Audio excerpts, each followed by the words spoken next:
دنیا انتظاری برآمدن دجال است. السلام علیکم دوستان عزیز. از همه شما خواهش نوار تا آخر با دقت خوب گوش کنین و فکری خودتان درباره این موضوع در کامنت‌ها نویسین.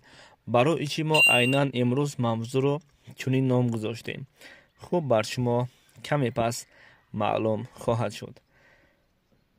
و بر همه ما و شما معلوم است که پیامبر نازنین رسول اکرم صلی الله علیه و آله و سلم فرمودند نشانه های خرد قیامت چنان نشانه هایی هست که یکی از این گذشتن وقت است. البته ما امروز دیده ایستاده ایم چندین نشانه های قیامت را با چشم خودمان دیده و با همان عقل خود مقایسه کرده ایم.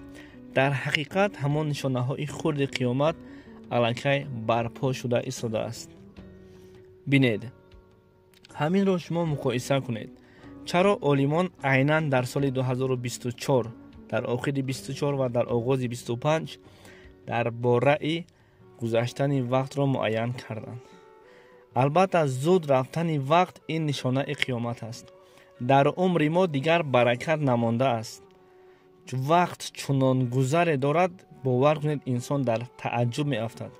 خصوصا وقتی به نماز جمعه می رویم امام خطیبان در همین باره میگویند از این جمعه به این جمعه چنان گذر دارد که حتی تصور کرده نمیتوانیم.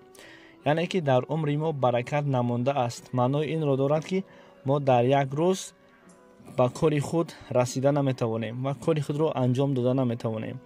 و امسال باشد عالمان مقایسه کرده برآمدند در حقیقت وقت چنان گذر دارد باور کنید این یک به عقل آدم راست نمی آید. ولی این را فراموش نکنیم که گذشتن وقت هم این نشانه از نشانه قیامت است.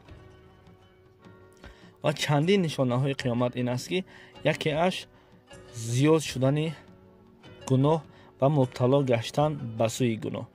این همین تلفن لعنتی هست که وقتی ما داخل صفحه های اجتماعی می شویم این وابسته به ایمان و اراده مستحکم همان انسان است.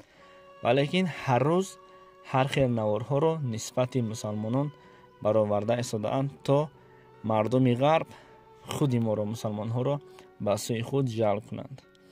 از همین احتیاط باشید و درباره این نشانه های خرد قیامت در نوار بعدی صحبت خواهیم کرد.